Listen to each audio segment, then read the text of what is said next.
അടിപൊളി ഒരു butter chicken ഉണ്ടാക്കി നോക്കിയാലോ നമുക്ക്. അപ്പോൾ അതിനായിട്ട് 400 ഗ്രാം ചിക്കനിലോട്ട് വെളുത്തുള്ളി ഇഞ്ചി paste 2 table spoon, 2 table spoon മുളകും പൊടി, പിന്നെ 1/4 ടീസ്പൂൺ മഞ്ഞൾപ്പൊടി കേട്ടോ. പിന്നെ ഞാൻ അതിലോട്ട് പെരിഞ്ജീരകം യൂസ് ചെയ്യുന്നുണ്ട്. അപ്പോൾ അത് ആവശ്യമുള്ളവർ മാത്രം യൂസ് ചെയ്യുക കേട്ടോ. എനിക്കതിൻ്റെ ഫ്ലേവർ ഇഷ്ടമായതുകൊണ്ട് മാത്രം ഞാൻ പെരിഞ്ജീരകം യൂസ് ചെയ്യുന്നത്. പിന്നെ ആവശ്യത്തിന് ഉപ്പിടുക കേട്ടോ. പിന്നെ ഒരു ഹാഫ് പോർഷന് നാരങ്ങൻ്റെ നീരും നന്നായിട്ട് ഒഴിച്ചിട്ട് നന്നായിട്ട് കുഴക്കണം കേട്ടോ. കൈ കൊണ്ട് തന്നെ കുഴക്കണം, എന്നാലേ റെഡി ആവുള്ളൂ കേട്ടോ, എല്ലായിടത്തും പിടിക്കുള്ളൂ. ഒരു അരമണിക്കൂറെങ്കിൽ ഇത് മാക്സിമം വെക്കണം കേട്ടോ റെസ്റ്റ് ചെയ്യാൻ. ഈ സമയത്ത് നവാസ്ക എനിക്ക് ഉള്ളി കട്ട് ചെയ്ത് തരണം കേട്ടോ. പെട്ടെന്ന് എൻ്റെ നവാസ്ക കട്ട് ചെയ്ത് തരാൻ കേട്ടോ. പിന്നെ ഇഷ്ടമാണ് കട്ട് ചെയ്ത് തരുന്നത്, അപ്പോൾ പിന്നെ വെറുതെ ഞാൻ കണ്ണ് നനയിക്കണ്ടല്ലോ. പിന്നെ ഈ സമയത്ത് ഞാൻ സ്റ്റൗവൊക്കെ ഓണാക്കി 2 പാൻ വെച്ചിട്ടുണ്ട് കേട്ടോ. അപ്പോൾ പാൻ ചൂടായ ശേഷം ഇത് ഉള്ളി വാട്ടാൻ വേണ്ടിയിട്ട് കേട്ടോ, അതിലോട്ട് ബട്ടറും കുറച്ച് വെളിച്ചെണ്ണയും ഒഴിക്കുക കേട്ടോ. എന്നിട്ടിത് ചൂടാവുന്ന ടൈമിൽ നമുക്ക് ചിക്കൻ ഒന്ന് റെഡിയാക്കാണ്ടിരുന്നു. അപ്പോൾ ചിക്കനിലോട്ട് കുറച്ച് കോൺഫ്ലവർ പൊടി ഇട്ടിട്ട് നന്നായി കുഴച്ചിട്ട് അത് ഫ്രൈ ചെയ്യാൻ വേണ്ടിയിട്ട് വെക്കുക കേട്ടോ. ചിക്കൻ സിമ്മിൽ വെച്ചാൽ മതി കേട്ടോ, കാരണം നമ്മളവിടെ ഉള്ളി വാട്ടുമ്പോൾ ചിലപ്പോൾ നമ്മൾ മറന്നു പോകുമല്ലോ. അതുകൊണ്ട് സിമ്മിൽ വെച്ചിട്ട് അത് ഇങ്ങനെ പതുക്കെ പതുക്കെ ഇങ്ങനെ വെന്തോളൂ കേട്ടോ. ഈ സമയത്താണ് നമ്മൾ ഉള്ളി വാട്ടേണ്ടത്. അപ്പോൾ ഉള്ളി വാട്ടുമ്പോൾ കുറച്ച് ഉപ്പും അതുപോലെ തന്നെ 2 കീറിയ പച്ചമുളകും ഇട്ടിട്ട് നന്നായി വാട്ടുക കേട്ടോ. ഒന്നൊന്ന് വാടിയാൽ മതി കേട്ടോ. ഒന്ന് വാടിയ ശേഷം നമ്മളൊരു 4 മീഡിയം സൈസ് തക്കാളി ഇടുക കേട്ടോ.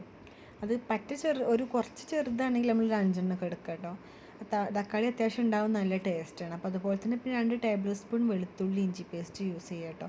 ഇത് നന്നായിട്ട് ഇളക്കി കൊടുത്തിട്ട് കുറച്ച് നേരം റെസ്റ്റ് ചെയ്യുക കേട്ടോ, അടച്ച് വെക്കുക. സിമ്മ് കിടന്നോട്ടെ, അപ്പോൾ അടച്ച് വെച്ചാൽ മതി. ഈ ടൈമിൽ എമിനെ വന്ന് നോക്കിയപ്പോൾ എമിൻ്റെ അവസ്ഥ കേട്ടോ. എമിന് ഉറക്കൊക്കെ വന്നിട്ടുണ്ട്, എന്നിട്ടും കാത്തൊക്കെ ഇരുന്ന് കാണാം കേട്ടോ. പിന്നെ ഞാൻ മൈൻഡ് ചെയ്തില്ല, കൊഞ്ചാൻ പോയി കഴിഞ്ഞാൽ പിന്നെ വരും എടുത്തേക്ക് വന്ന് സോപ്പ് ഇടും കേട്ടോ.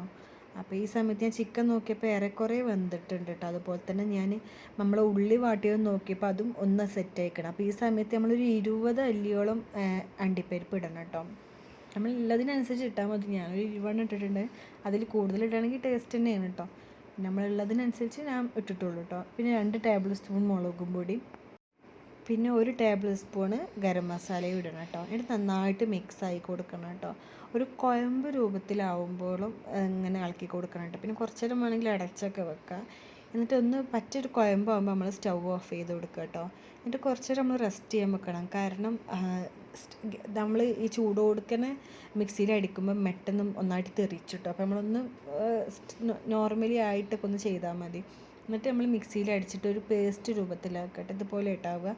അതിന് ശേഷം നമ്മൾ ഫ്രൈ ചെയ്ത് വെച്ച ചിക്കനിലോട്ടില്ലേ, ശരിക്കും അതിലോട്ടാണ് ദോയിക്കേണ്ടത് കേട്ടോ. അപ്പം ഞാൻ ഈ ചട്ടി അതിൻ്റെ ചെറുതായതുകൊണ്ട് മാത്രമാണ് തിരിച്ച് വെക്കിയത് കേട്ടോ. എന്നിട്ട് അതിലോട്ടാക്കിയിട്ട് നന്നായിട്ട് മിക്സ് ആക്കുക കേട്ടോ. മിക്സ് ആക്കുമ്പോൾ ഇളം ചൂടുവെള്ളം കൂടി കൂട്ടിയിട്ട് മിക്സ് ആക്കുക കേട്ടോ. എന്നിട്ട് നന്നായിട്ട് ഇളക്കി കൊടുക്കുക. ഒരു പാകത്തിനുള്ള ചൂടുവെള്ളം ആയിട്ട്, നല്ല തിളച്ച വെള്ളം വേണമെന്നൊന്നുമില്ല, പക്ഷേ പച്ചവെള്ളം ഒഴിക്കുന്നത് നല്ലത് ചൂടുവെള്ളം ഒഴിക്കുന്നത് കേട്ടോ. അപ്പോൾ ടേസ്റ്റ്. മറ്റേത് നമ്മൾ പച്ചവെള്ളം ഒഴിക്കുമ്പോൾ ഒന്നും കൂടി ഒരു ഇതായിക്കരം. അപ്പോൾ നമ്മൾ ഇളം ചൂടുവെള്ളം ഒഴിക്കട്ടെ, എന്നിട്ട് നന്നായിട്ട് മിക്സായി കൊടുക്കുക കേട്ടോ.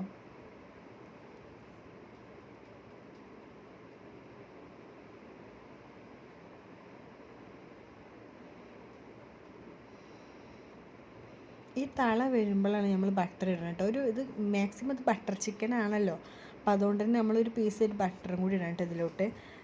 അത്യാവശ്യം മെൽറ്റ് ആവുന്ന ടൈമിൽ അങ്ങനെ ആ തള വരുമ്പോൾ അങ്ങനെ ഇട്ട് കൊടുത്താൽ മതി. അപ്പോൾ പെട്ടെന്ന് മെൽറ്റ് ആയിക്കോളുമല്ലോ, ചൂടും കൂടി ഉള്ളതല്ലേ. പിന്നെ അതുപോലെ തന്നെ നമ്മൾ കസ്തൂരി മേത്തി കൈ കൊണ്ട് ഇതുപോലെ ഒന്ന് ക്രഷ് ചെയ്തിക്കാണ്ട് അത് ഇട്ട് കൊടുക്കുക കേട്ടോ. നന്നായിട്ട് മിക്സ് ആയി കൊടുക്കട്ടോ. പിന്നെ നമ്മൾ മെയിൻ ഫ്രഷ് ക്രീമാണ് കേട്ടോ. ഫ്രഷ് ക്രീമും കുറച്ച് ഒഴിച്ചെടുക്കുക കേട്ടോ. ഇതൊക്കെ നല്ല ടേസ്റ്റുള്ള സംഭവമാണ്. പിന്നെ ഒരു ബട്ടർ ചിക്കനിലൊക്കെ പ്രത്യേക നല്ല ടേസ്റ്റ് ആയിക്കാറ് കേട്ടോ. അപ്പോൾ അതുകൊണ്ട് തന്നെ ഒരു ഫ്രഷ് ക്രീം കുറച്ചിട്ടോ, നമ്മളതനുസരിച്ച് ഇട്ടാൽ മതി കേട്ടോ.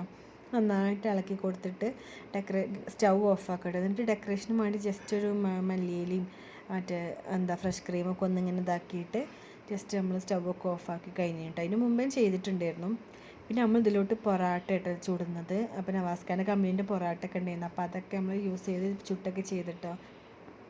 നല്ല ടേസ്റ്റ് ചെയ്യുന്നുണ്ട്. അത് ചുട്ടൊക്കെ കഴിഞ്ഞ് അതിൻ്റെ കൂടെ ബട്ടർ ചിക്കനും കൂടിയാണ് കൂട്ടിയപ്പോൾ അടിപൊളി കേട്ടോ. അതിന് ശേഷം നമ്മൾ 2 പേരുള്ളൂ, അപ്പോൾ എങ്ങനെയായാലും ബാലൻസ് ഉണ്ടാവും കേട്ടോ പിറ്റേന്നൊക്കെ. അപ്പോൾ നമ്മൾ ഉച്ചയ്ക്ക് നെയ്ച്ചോറും ഉണ്ടാക്കി, അതിൻ്റെ കൂടെ അടിപൊളി കേട്ടോ, നല്ല ടേസ്റ്റ് ആയിരുന്നു. അപ്പോൾ ഇന്നത്തെ വീഡിയോ ഇത്രയുള്ളൂ. എല്ലാവരും ഇഷ്ടപ്പെട്ടെങ്കിൽ ലൈക്ക് ചെയ്യണേ. താങ്ക്